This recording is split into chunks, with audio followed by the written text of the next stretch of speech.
আসসালামু আলাইকুম। এটিএন বাংলা সংবাদে সবাইকে স্বাগত জানাচ্ছি আমি ভাবনা আহমেদ। শুরুতেই বিআরবি কেবল সংবাদ শিরোনাম। নতুন পাঠ্যপুস্তকের উদ্বোধন কাল থেকে বিতরণ। করোনা পরিস্থিতি ভালো না হলে খুলবে না শিক্ষা প্রতিষ্ঠান, জানালেন প্রধানমন্ত্রী।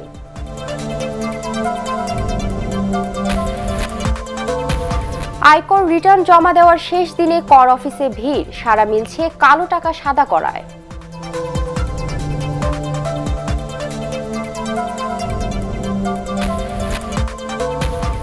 এক বছরে করোনায় বিশ্বে 18 লাখের বেশি মানুষের মৃত্যু। ভ্যাকসিন মিললেও নতুন স্ট্রেইন ভাইরাসের আতঙ্ক।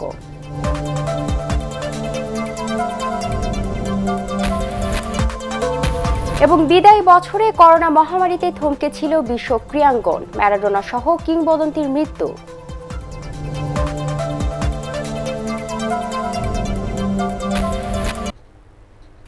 শুনছিলেন বিআরবি কেবল সংবাদ শিরোনাম। এবারে বিস্তারিত সংবাদ।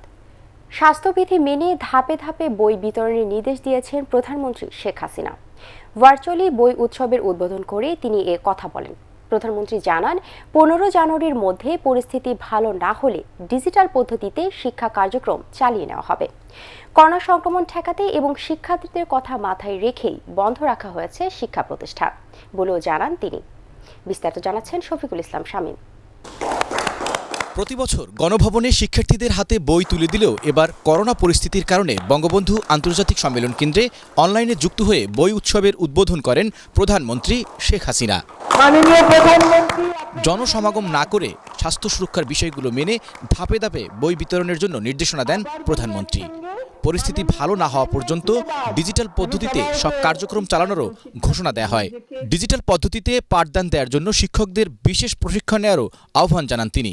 স্বাস্থ্যবিধি মেনে একসাথে যাতে বেশি সমাবেশ না হয় সেদিকে লক্ষ্য রেখে ভাগে ভাগে বইগুলি বিতরণ করাই ভালো, কারণ স্বাস্থ্যবিধি মেনে সবাই স্বাস্থ্য সুরক্ষা মেনে চলুক, সেটাই আমরা চাই। 15 জানুয়ারি পর্যন্ত সময় দিয়েছি, এর মধ্যে যদি অবস্থা ভালো হয় খোলা হবে, যদি না হয় আমরা করব না। কিন্তু আমি মনে করি যে বিভিন্ন ডিজিটাল পদ্ধতিতে এই শিক্ষা কার্যক্রম অব্যাহত থাকবে। দেশকে এগিয়ে নিতে পড়াশোনায় মনোযোগী হওয়ার জন্য শিক্ষার্থীদের প্রতি আহ্বান জানান প্রধানমন্ত্রী শেখ হাসিনা। কারিগরি শিক্ষার প্রসার ঘটানোর পাশাপাশি মাদ্রাসা শিক্ষাকে যুগোপযোগী ও আইসিটি শিক্ষার মান উন্নয়নে বর্তমান সরকারের নেওয়া নানা পদক্ষেপের কথাও তুলে ধরেন তিনি। কারিগরি শিক্ষাকে সবথেকে বেশি আমরা গুরুত্ব দিয়েছি এবং তাকে সম্প্রসারণ এবং যুগোপযোগী করার লক্ষ্যে 2016 সালে আমরা কারিগরি ও মাদ্রাসা শিক্ষা বিভাগ প্রতিষ্ঠা করি। মাদ্রাসা শিক্ষাকে যুগোপযোগী ও আধুনিকরণে মাদ্রাসা শিক্ষা কার্যক্রমে কারিগরি শিক্ষার বিষয় বিভিন্ন বিষয় আমরা অন্তর্ভুক্ত করে দিয়েছি, কারণ মাদ্রাসা শিক্ষার পর সেই ছেলেমেয়েরা যেন কর্মসংস্থান ব্যবস্থায় চাকরি পায়, কাজ পায়। করোনা ভাইরাসের কারণে স্কুল কলেজ বন্ধ থাকায় এবার বই উৎসব না হলেও নতুন বছরের প্রথম দিন 1 জানুয়ারি শিক্ষা প্রতিষ্ঠান থেকে বই বিতরণ শুরু হবে। মাধ্যমিক এবং প্রাথমিক স্তরে 2021 শিক্ষাবর্ষে 34,36,00,000 বই বিতরণ করা হবে। শফিকুল ইসলাম শামীম, এটিএন বাংলা, ঢাকা। দেশে শেষ মুহূর্তে আয়কর রিটার্ন জমা দেওয়ার ভিড় এখন কর অফিসে।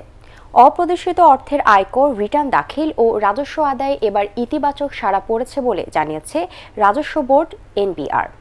গত বছরের চেয়ে এবার 15 থেকে 20 ভাগ বেশি আয়কর রিটার্ন জমা হতে পারে বলেও আশাবাদী কর কর্মকর্তারা। বিস্তারিত জানাচ্ছেন শারফুল আলম। অতিরিক্ত সময়ের শেষ দিনে আয়কর রিটার্ন জমা দেওয়ায় ব্যস্ত ছিলেন করদাতারা। কর অফিসে ইটিআই নিবন্ধন, রিটার্ন দাখিল সহ অন্যান্য সেবা নিচ্ছেন তারা। হয়রানি ছাড়া রিটার্ন জমা দিতে পারায় এখন খুশি তারা। 19-এর কারণে ওই সময় দেওয়া যায় নাই, কাগজপত্রের শর্ট ছিল, সেই জন্য এখন নিয়ে আসলাম। এর আগে কখনো দেইনি, এই ফার্স্ট, আর এর জন্যই লেট হয়ে গেছে।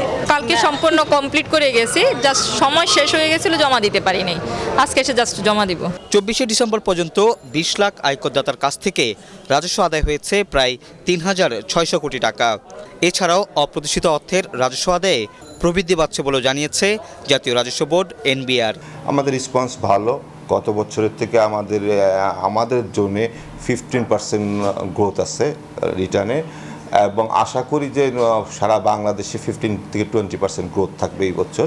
অপ্রদর্শিত অংশ করদাতারা জমা দিয়েছেন, অপ্রদর্শিত অংশের অধিকাংশই এই বছর আশা করি যারা আছেন জমা দিবেন, এবং তারা নিশ্চিন্তভাবে জমা দিয়ে নিশ্চিন্তভাবে ঘুমাতে পারবেন সেই আশা করি আর কি। 2 মাস পরেও অতিরিক্ত সময়ের জন্য টাইম পিটিশনের আবেদন করেছেন অনেকেই। টাইম পিটিশনের কারণে এবার আয়কর আহরণের পরিমাণ আরও বেশি বাড়বে বলে আশা করছে এনবিআর। শরফুল আলম, এটিএন বাংলা, ঢাকা। বিএনপির নেতিবাচক ও অতি ক্ষমতা কেন্দ্রিক রাজনীতি গণতন্ত্রকে এগিয়ে নেওয়ার পথে প্রধান বাধা হয়ে মন্তব্য করেছেন আওয়ামী লীগ সাধারণ সম্পাদক ওবায়দুল কাদের। রাজধানী বাসভবনের ব্রিফিংয়ে তিনি বলেন, বিএনপি ধ্বংসাত্মক রাজনীতি ধারক ও বাহক। দেশে গণতান্ত্রিক মূল্যবোধ আর বাক স্বাধীনতা আছে বলেই তারা প্রতিনিয়ত সরকারের বিরুদ্ধে কথা বলতে পারছে। এখন বিএনপি তাদের সমস্যা মনস্তাত্ত্বিক, তারা সৃষ্টিতে নয় ধ্বংসাত্মক প্রবণতায় ভুগছে। তাদের রাজনীতিতে সৃজনশীলতা নেই, আছে কর্মসূচি নামে জনগণের প্রাণ ও সম্পদ বিনষ্টের ধ্বংসাত্মক অপপ্রয়াস। জনগণ এখন আর সমালোচনার কাসুন্দি ঘাটা পছন্দ করে না। কোনো আপোষের মাধ্যমে নয়, রাজপথের আন্দোলনের মাধ্যমে গণতন্ত্র ও মানুষের অধিকার প্রতিষ্ঠা করতে হবে বলে মন্তব্য করেছেন বিএনপির নেতা গয়েশ্বর চন্দ্র রায়। দলের নয়াপল্টন কেন্দ্রীয় কার্যালয়ের সামনে নেতাকর্মীদের উপর নির্যাতনের প্রতিবাদে আয়োজিত মানববন্ধনে তিনি এ কথা বলেন। বিএনপি নেতারা অভিযোগ করেন, ক্ষমতা দখল করে দেশের নির্যাতন, দুর্নীতি আর দখলদারিত্বের রাজত্ব চালাচ্ছে ক্ষমতাসীনরা। শুধু প্রতিবাদ আর মানববন্ধনের মধ্য দিয়ে আমাদের মুক্তির পথ কিন্তু খোলা নাই।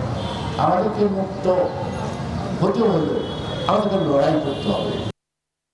এবার বর্ষ শেষের বিশেষ প্রতিবেদন বিদায় 2020।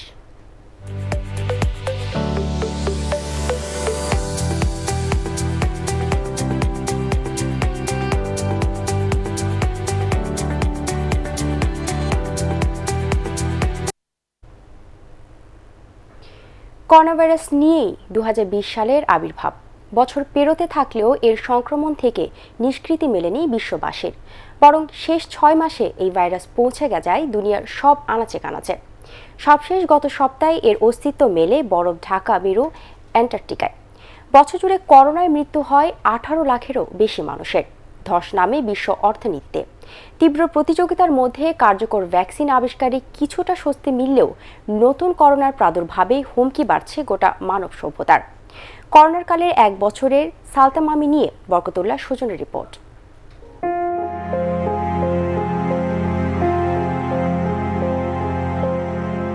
একবিংশ শতাব্দীতেও মানুষের জীবন কতটা তুচ্ছ তা বোঝাতেই যেন প্রাদুর্ভাব হয় খালি চোখে অদৃশ্য করোনা ভাইরাসের। চীনের উহানে সংক্রমণ বাড়তে থাকা এই ভাইরাসকে বিজ্ঞানীরা শনাক্ত করেন 19 সালের শেষ দিনে, নাম তাই COVID-19. Yes, this is a new coronavirus. মহাপ্রাচীর টপকে মানব নিধন যজ্ঞে নামে এই ভাইরাস। এমন ঘাতক মোকাবেলায় তখন নিতান্তই অপ্রস্তুত, অসহায় শক্তিধর দেশগুলো সহ গোটা বিশ্ব। জনবসতিকে গ্রাস করা এত দ্রুত সংক্রামক মরণব্যাধি আগে কখনোই দেখেনি বিশ্ববাসী। অকালেই ঝরে গেছে বহু প্রাণ। খ্যাতনামা ক্ষমতাশালী বিলিয়নিয়ার কাউকেই ছাড় দেয়নি কোভিড-19। বিশেষ করে যত বয়স তত ত্রাস এই করোনা ভাইরাস। চিরাচরিত জীবন পদ্ধতির পরিবর্তনে বাধ্য করেছে এই সংক্রামক। সবার সুরক্ষায় অবধারিত হয় মাস্ক, সামাজিক দূরত্ব, লকডাউন, শাটডাউন, কারফিউ। স্থবির হয়ে যায় মানুষের জীবন জীবিকা, অসংখ্য শিল্প প্রতিষ্ঠান, কলকারখানা। হুমকির মুখে বিশ্ব অর্থনীতি। করোনার আগে যেখানে আইএমএফের পূর্বাভাস ছিল বৈশ্বিক অর্থনীতির 3% প্রবৃদ্ধির, সেখানে এখন বলা হচ্ছে 2020 সালে ঘটবে ঠিক উল্টোটা। প্রবৃদ্ধি তো হবেই না, বরং অর্থনীতি সংকুচিত হবে গড়ে 3%। সরকারি অর্থে পরিস্থিতি সামলানোর চেষ্টা রাষ্ট্রগুলোর। করোনায় বেড়েছে মানুষের প্রযুক্তি নির্ভরতা। বলা হচ্ছে বৈশ্বিক উষ্ণতা ঠেকাতে গুরুত্বপূর্ণ ভূমিকা রাখছে করোনা ভাইরাস। কার্বন নির্গমনও হয়েছে এবছর কম, কিন্তু পৃথিবীর বায়ুমণ্ডলে 100 বছরের যে কার্বন তা কমানোর আপাতত কোনো প্রযুক্তি নেই এই প্রজন্মের হাতে। মহামারীর প্রথম ধাক্কা সামলে না উঠতেই শীতের পাখায় ভর করে আসে করোনার দ্বিতীয় ধাক্কা। এর মধ্যেই আশার আলো হয়ে দেখা দেয় বিভিন্ন দেশের ভ্যাকসিন তৈরির প্রতিযোগিতা। বহু পরীক্ষা নিরীক্ষার পর এ মাসের প্রথম সপ্তাহে টিকা পায় যুক্তরাজ্য, যুক্তরাষ্ট্র সহ উন্নত বিশ্ব। যদিও নিজস্ব প্রতিষেধক আবিষ্কারের কথা আগেই জানিয়েছে রাশিয়া ও চীন। ভ্যাকসিন আসছে বছরের শেষ নাগাদ। এমন স্বস্তির মধ্যেই আসে অতি সংক্রামকে রূপ নেয়া নতুন করোনার ধেয়ে আসার খবর। এভাবেই কি চলতে থাকবে একের পর এক? বিশ্ববাসীর নিষ্কৃতি মিলবে কবে? বছর পেরোলেও তা জানাতে পারেনি কেউই। বরকতুল্লাহ সুজন, এটিএন বাংলা। বিশ্ব ক্রীড়াঙ্গনে 2020 সাল হতে পারত ব্যস্ত একটি বছর, কিন্তু মহামারী করোনা ভাইরাস তা হতে দেয়নি। টি-20 বিশ্বকাপ ক্রিকেট, ফুটবলে ইউরোপিয়ান চ্যাম্পিয়নশিপ ও কোপা আমেরিকা, সেই সঙ্গে বিশ্বের সবচেয়ে বড় ক্রীড়া আসর অলিম্পিকও থমকে যায় করোনার কাছে। অন্যদিকে কিংবদন্তি ফুটবলার ডিয়েগো ম্যারাডোনার মৃত্যুতে বিশ্ব ক্রীড়াঙ্গনে নামে শোকের ছায়া। কোভিডকালের ক্রীড়া বিশ্বের কথা জানাচ্ছেন পরাগ আরমান। 2020 সালটা শেষ হলে যেন বাঁচে পুরো বিশ্ব। 100 বছরের অপকাণ্ড যেন এবছরই। মহামারী করোনা ভাইরাসে বিপর্যস্ত বিশ্ব অর্থনীতি কেড়ে নিয়েছে লক্ষ প্রাণ। থমকে গেছে বিশ্ব ক্রীড়াঙ্গন। আনন্দ উদযাপন তো নয়, উল্টো পৃথিবী জুড়েই শোকের মাতম। করোনা কেড়ে নিয়েছে অনেক খ্যাতিমান ক্রীড়াবিদকে। নিঃসন্দেহে তাদের মধ্যে সবচেয়ে বড় নাম ডিয়েগো ম্যারাডোনা। একটা প্রজন্মকে ফুটবল ভালোবাসতে শিখিয়েছেন তিনি। প্রায় একা আর্জেন্টিনাকে বিশ্ব চ্যাম্পিয়ন করানো কিংবা রেলিগেশনের খুব কাছে থাকা অখ্যাত নেপোলিকে ইউরোপ সেরা করার মতো অবিশ্বাস্য কীর্তি করেন এই জাদুকর ফুটবলার। কিন্তু বিশ্বের সকল ক্রীড়ামোদীকে কাঁদিয়ে 25 নভেম্বর কার্ডিয়াক অ্যারেস্টে না ফেরার দেশে পাড়ি জমান 1986 সালে আর্জেন্টিনার বিশ্বকাপ জয়ের নায়ক কিংবদন্তি ফুটবলার ডিয়েগো ম্যারাডোনা। ম্যারাডোনার মৃত্যুর এক সপ্তাহ না যেতেই মারা যান আরেক বিশ্বকাপ জয়ী ফুটবলার ইটালির পাওলো রসি। 11 মার্চ বিশ্ব স্বাস্থ্য সংস্থা কোভিড-19কে মহামারী ঘোষণা করলে দ্রুত পাল্টে যায় দৃশ্যপট। হঠাৎ করেই থমকে যায় বিশ্ব ক্রিকেট। বিশ্বকাপ টি-20 থেকে শুরু করে সব সিরিজ স্থগিত হয়ে যায়। তবে জৈব সুরক্ষা বলয়ে 117 দিন পর ইংল্যান্ড ওয়েস্ট ইন্ডিজের মধ্যকার সিরিজ দিয়ে আবারও মাঠে গড়ায় ক্রিকেট। হতাশার বছরে বাংলাদেশের জন্য সুখবর হয়ে আসে নিষেধাজ্ঞা শেষে বিশ্বের অন্যতম সেরা অলরাউন্ডার সাকিব আল হাসানের দলে ফেরা। তাছাড়া করোনায় বিপর্যস্ত ক্রীড়াঙ্গন প্রতিকূল স্রোতে ঘুরে দাঁড়ানোর ইতিবাচক প্রত্যয় জাগায়। চলতি বছর আকর্ষণের মূলেই ছিল ফুটবল। জুন জুলাইয়ে মাঠে গড়ানোর কথা ছিল ইউরোপিয়ান চ্যাম্পিয়নশিপ ও কোপা আমেরিকা। তবে সম্ভব হয়নি এর আয়োজন। পিছিয়ে যায় 1 বছর, থেমে যায় ইউরোপের শীর্ষ 5 লিগের খেলা, বন্ধ হয় চ্যাম্পিয়ন্স লিগ। তবে সব শঙ্কা দূর করে নানা নিয়মের মোড়কে 65 দিন পর মাঠে ফেরে ফুটবল।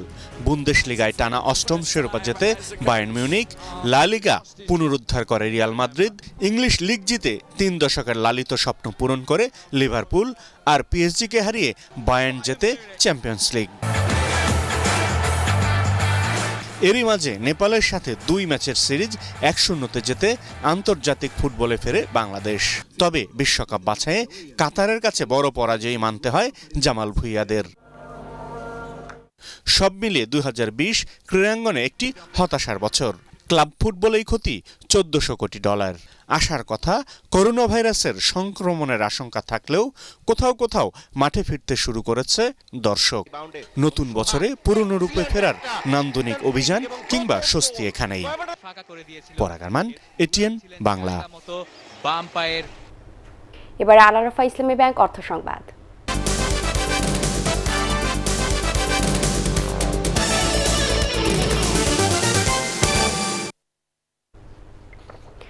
অবশেষে কার্যকর হতে চলেছে ব্রেক্সিট চুক্তি।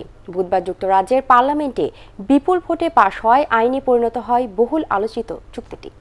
1 জানুয়ারি থেকে তা কার্যকর হবে। এর ফলে প্রায় 1 বছরের টানাপোড়েন শেষে নির্দিষ্ট সময়ের মধ্যেই ইউরোপীয় ইউনিয়ন থেকে সফলভাবে বের হতে যাচ্ছে যুক্তরাজ্য। ব্রিটিশ প্রধানমন্ত্রী বরিস জনসন বলছেন, ব্রেক্সিট চুক্তি পাশ হওয়ায় এখন থেকে যুক্তরাজ্যের উন্নতির চাবিকাঠি নিজেদের হাতেই থাকবে। 25 ডিসেম্বর বড়দিনের ছুটির মাধ্যমেই ব্রেক্সিট চুক্তি সম্পন্ন হয়। ইউরোপীয় ইউনিয়ন থেকে বেরিয়ে যেতে 2016 সালে যুক্তরাজ্যের জনগণ ভোট দেয়। এবারে মিলভিটা আন্তর্জাতিক সংবাদ।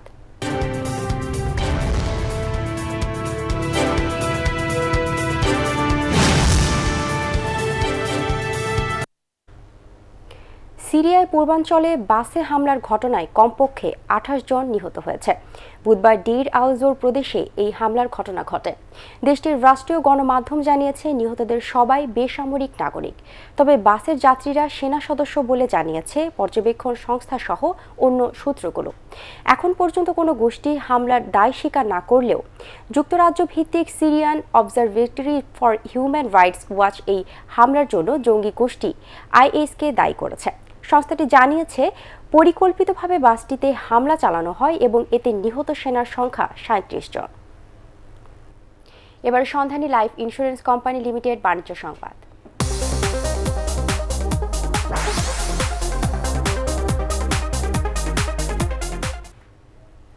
অনুষ্ঠিত হচ্ছে রাজধানীর কারওয়ান বাজার 2 নম্বর সুপারমার্কেট ব্যবসায়ী সমিতি ত্রিবার্ষিক সম্মেলন। সকালে সংগঠনটির কার্যালয়ে ভোট গ্রহণ শুরু হয়। এবার নির্বাচনে সভাপতি, সাধারণ সম্পাদক সহ বিভিন্ন পদে প্রতিদ্বন্দ্বিতা করছেন 24 জন প্রার্থী। নির্বাচনে ভোটার সংখ্যা 3041।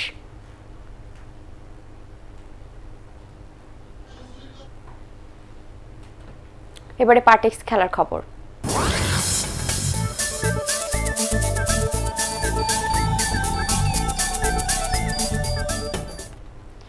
স্প্যানিশ লা লিগায় পয়েন্ট হারিয়েছে রিয়াল মাদ্রিদ। এলচের সাথে 1-1 গোলে ড্র করেছে জিনেদিন জিদানের দল। ঘরের মাঠে ম্যাচের 3য় মিনিটেই এগিয়ে যাওয়ার সুযোগ পায় রিয়াল, কিন্তু তা নষ্ট করেন টনি ক্রুস। 4 মিনিটের ব্যবধানে লস ব্ল্যাঙ্কোসের গোল খাওয়া থেকে বাঁচান গোলরক্ষক থিবো কর্তারা। অবশেষে 20 মিনিটে বর্তমান লিগ চ্যাম্পিয়নদের লিড এনে দেন লুকা মদ্রিচ, যদিও সেই লিড ধরে রাখতে পারেনি স্বাগতিক দল। দ্বিতীয়ার্ধের 7ম মিনিটে ফিডেলের পেনাল্টি গোলে সমতায় ফেরে এলচে। এরপর আর ব্যবধান বাড়াতে পারেনি রিয়াল মাদ্রিদ। সব প্রতিযোগিতা মিলে টানা 6 জয়ের পর পয়েন্ট হারল রিয়াল। দর্শক, পরবর্তী সংবাদ দেখার আমন্ত্রণ জানিয়ে এখনকার মতো শেষ করছি। করোনা ভাইরাস থেকে নিজেকে সুরক্ষিত রাখতে মাস্ক পরুন এবং বারবার হাত পরিষ্কার করুন। এছাড়া এটিএন বাংলা সংবাদ ইউটিউবে দেখতে ব্রাউজ করুন youtube/ATN Bangla News। ধন্যবাদ সবাইকে।